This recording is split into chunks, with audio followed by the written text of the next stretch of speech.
Las mediciones antropométricas del recién nacido es de gran importancia. Esto porque nos va a ayudar a detectar los posibles riesgos de morbilidad y el deterioro del estado nutricional, permitiéndonos así la toma de decisiones oportunas y convenientes como personal de enfermería. Esto pues va a requerir conocer las técnicas de mediciones correctas y estar estandarizados y pues comparar, ¿no?, los valores referenciales, el cual pues van a incluir el peso corporal según la masa corporal total, en cuanto a la longitud, el tamaño corporal y óseo.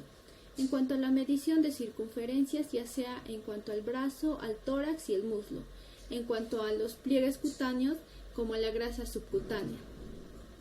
Ahora, debemos recordar que el peso y la talla son considerados como las medidas más importantes para evaluar un crecimiento y el estado nutricional normales.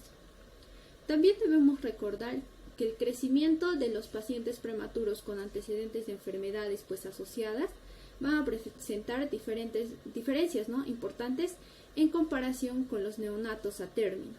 Esto pues varía de acuerdo al tiempo y gravedad de las fases de adaptación y pues la instalación de vía oral y secuelas neurológicas nutricionales, los cuales pues va a tener consecuencias a futuro.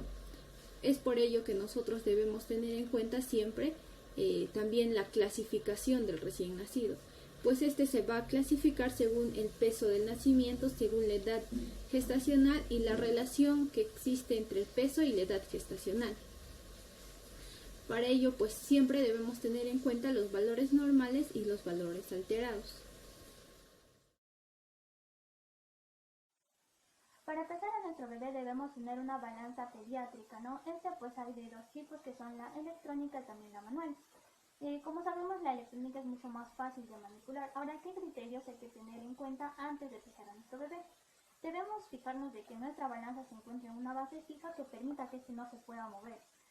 También nosotros debemos tener en cuenta que al pesar debemos tener un horario fijo y un ambiente también adecuado, un ambiente cálido, ya que sabemos que pues el bebé tiende a perder la temperatura mucho más rápido, ¿no? Para lo cual también debemos alistarnos. En este caso puede ser bolsas con agua caliente para calentar nuestra balanza, o debemos tener también un pañal precalentado. Debemos precalentar también nuestras manos. Debemos poner nuestra balanza en cero. Una vez ya pues encerado nuestra balanza, vamos a pesar al bebé. Tiene que estar desnudo, ¿no?, para no alterar los resultados. Entonces nosotros vamos a colocar al bebé en el centro, ¿no?, ni muy arriba ni muy abajo, vamos a colocar en el centro. Según la literatura nos dice que pongamos al bebé en posición supina, pero esto va a hacer que el bebé haga moro, por lo que es mejor y más recomendable que sea lateralizado para obtener rápidamente resultados. Ahora, ¿cuáles son los estándares de normalidad del peso del bebé? En un recién nacido a término es normal entre 2.500 a 4.000 gramos, ¿no? Y vamos a ver en ello también pues las alteraciones. Si el bebé pesa más de 4.000 gramos, el bebé va a tener tal vez masocromía fetal, y si tiene bajo peso, menor de 2.500 gramos, pues vamos a suponer tal vez que sea por la mamá anémica o una mamá alcohólica, o es que pues el bebé es prematuro. Y algo que debemos también tener en cuenta es que nosotros no debemos dejar al bebé solo. Siempre debemos hacerlo este procedimiento acompañado de una persona más, ya sea pues un personal de salud, o tal vez pedir ayuda a la mamá. Debemos tener en cuenta también que el bebé pues va a bajar de peso de 7 a 10 días, va a haber un decaimiento en su peso del 10%. Esto nosotros también debemos explicarlo tal vez a la mamá, ¿no? Si tal vez la mamá se preocupa, dice ¿por qué mi bebé ha bajado de peso tan rápido, ¿no? Entonces nosotros debemos explicarle de que esto pues es que el bebé cuando estaba en la barriguita se alimentaba por el cordón umbilical sin necesidad de pedir, ¿no? Entonces también de que ahora tiene que realizar una lactancia materna efectiva para que el bebé pues pueda subir de peso de 20 a 30 gramos diarios. Se realiza en los menores de 2 años de edad hasta los 4 años. Este es un indicador del tamaño corporal y la longitud de los huesos. No se ve alterado por el estado hídrico del paciente, y los cambios a largo plazo reflejan el estado de nutrición crónico. El índice peso-longitud es un indicador de desnutrición. En los neonatos prematuros se espera el aumento de 0.8 a 1.1 centímetros a la semana. En los nacidos a término se tiene una ganancia promedio de 0.69 a 0.75 centímetros a la semana durante los 3 primeros meses de vida. Para el procedimiento se va a utilizar lo que son 2 individuos, ya sea una enfermera y la madre, y lo que es el infantómetro. El infantómetro cuenta con 2 bases, lo que es el base de la cabeza y el base de los pies. Para proceder con el procedimiento, lo que se va a poner es lo que es como un trapito, en el cual para proteger lo que es el calor del bebé. Colocar en posición supina lo que es el RN, en posición recta lo que es el eje longitudinal del infantómetro, en el cual la coronilla de la cabeza del niño tiene que tocar lo que es la base superior del infantómetro, en el cual tener en cuenta que la base del infantómetro tiene que ser lo que es sostenido por uno de los observadores. Otro observador debe extender lo que son las rodillas y recorrer lo corrible del infantómetro,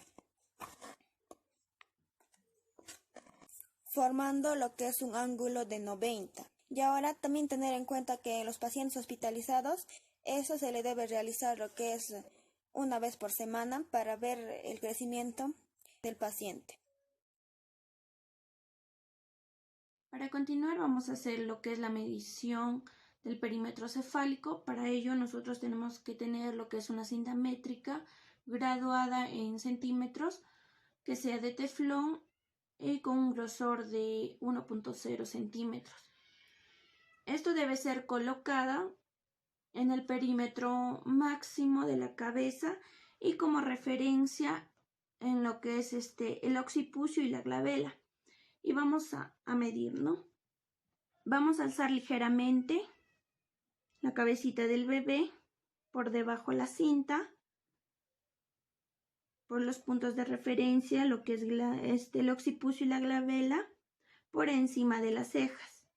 Y vamos a proceder a medir, ¿no?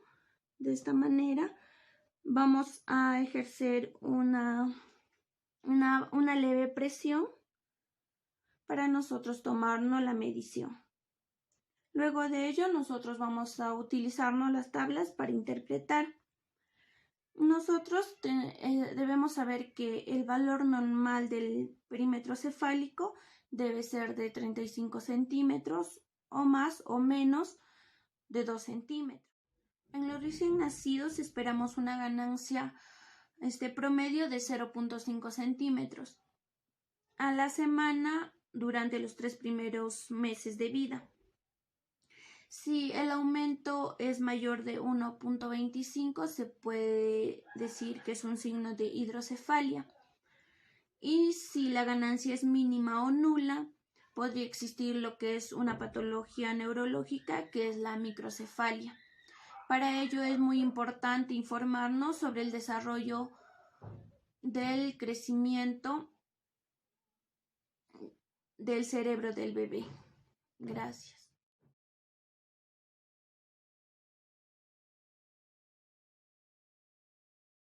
Bueno, ahora continuando con lo que es las medidas antropométricas, en este caso vamos a realizar la medición del perímetro torácico. Para ello, tener en cuenta que vamos a realizarnos un lavado de manos y calzado de guantes. También vamos a colocar al recién nacido en esta posición para poder medir el perímetro torácico. También el recién nacido debe de estar desnudo para calcular el perímetro torácico. Los materiales que vamos a utilizar, en este caso solo vamos a utilizar una cinta de teflón para medir el perímetro torácico. Ahora, las referencias que vamos a tener para calcular el perímetro torácico va a ser los botones mamarios y también por la parte anterior, ¿no? En este caso, y por la parte posterior vamos a tener como referencia la parte inferior del omóplato. Vamos a colocar la cinta de teflón de esta manera tener en cuenta que la cinta de teflón debe de estar perpendicular al pecho del recién nacido. También tener en cuenta que para tener una buena observación del perímetro torácico vamos a colocar al centro, ¿no? Para medir el perímetro torácico. En este caso el recién nacido presenta 39.8 centímetros de perímetro torácico. Si es que hay algunas patologías van a lo que es incrementar o disminuir el perímetro torácico, ¿no? Por ejemplo, si hay un pectus excavatum, va a hacer lo que el recién nacido presente un perímetro torácico disminuido, porque el tórax va a estar hundido, ¿no? Y si es que hay un pectus nocabatum, va a hacer que el tórax esté elevado, y entonces eso va a hacer que haya incremento del perímetro torácico.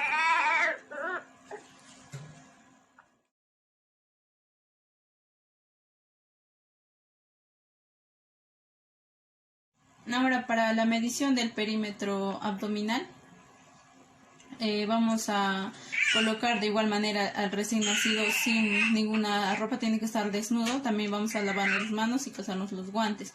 Ahora, en este caso, como referencia, vamos a tener lo que es al ombligo, ¿no? Y vamos a calcular lo que es el perímetro abdominal. En el perímetro abdominal, como vamos a tener como referencia al ombligo, vamos a calcular, y en este caso el recién nacido presenta 37 de perímetro abdominal, y el rango del perímetro abdominal es de 28 más 2 y menos 2, ¿no? Para poder calcular el perímetro abdominal.